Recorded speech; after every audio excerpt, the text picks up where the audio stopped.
মায়ের একটা ছোট্ট মিথ্যাতেই বদলে গিয়েছিল বিশ্ববিখ্যাত বিজ্ঞানী টমাস আলভা এডিসনের পুরো জীবন।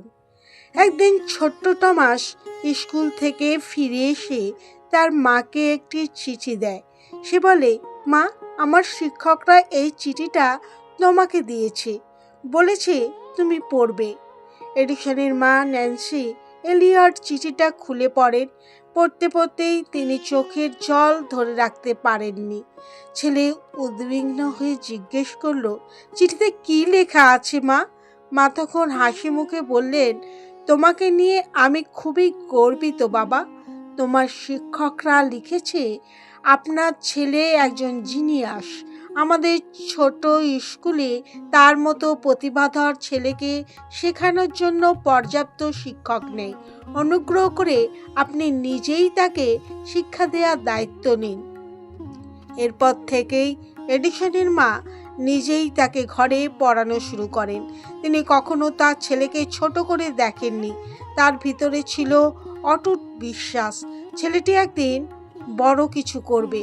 কারণ নিজের সন্তানকে তিনি খুব ভালোভাবেই চিনতেন, বুঝতেন। আর ঠিক সেটাই হয়েছিল।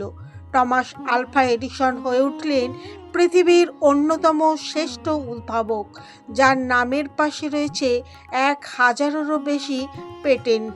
বৈদ্যুতিক বাল্ব, ফোনোগ্রাফ, মুভি ক্যামেরার মতো যুগান্তকারী আবিষ্কারগুলো এসেছে তার হাত ধরেই। অনেক বছর পর মা মারা যাওয়ার পরে এডিসন পুরনো জিনিসপত্র ঘাঁটতে গিয়ে সেই চিঠিটা খুঁজে পান। কাঁপতে কাঁপতে তিনি চিঠিটা খুলে পড়েন। সেখানে লেখা ছিল, আপনার ছেলে মানসিকভাবে দুর্বল। দুঃখের সঙ্গে জানাচ্ছি যে ওর মতো একজন নির্বোধকে আমরা আর আমাদের স্কুলে রাখতে পারছি না। চিঠিটা পড়ে এডিসনের চোখে জল চলে আসে।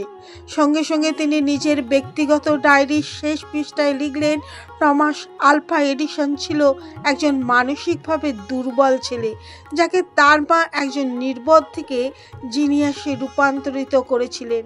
একবার ভাবুন তো, এডিসনের মায়ের জায়গায় আপনি বা আমি থাকলে কি করতাম? হয়তো সঙ্গে সঙ্গেই রাগে ছেলেকে অপমান করতাম, অথবা হতাশ হয়ে তার সঙ্গে কথা বলাই বন্ধ করে দিতাম। কিন্তু এডিসনের মা গতানুগতিক ছিলেন না। হয়তো প্রতিটি অসাধারণ মানুষের পেছনেই থাকেন এমন একজন অনন্য সাধারণ মা বা বাবা। সত্যি বলতে, একজন ভালো অভিভাবক হওয়ার জন্য বড় বড় প্রাতিষ্ঠানিক ডিগ্রির প্রয়োজন হয় না। প্রয়োজন সঠিক জীবনবোধ, ধৈর্য আর দূরদর্শিতা। মনে রাখবেন, এই পুরো পৃথিবীটাই আপনার সন্তানের দোষগুণের বিচারক ও সমালোচক। এত নেতিবাচকতার ভিড়ে আপনাকেই হতে হবে সুবিবেচক।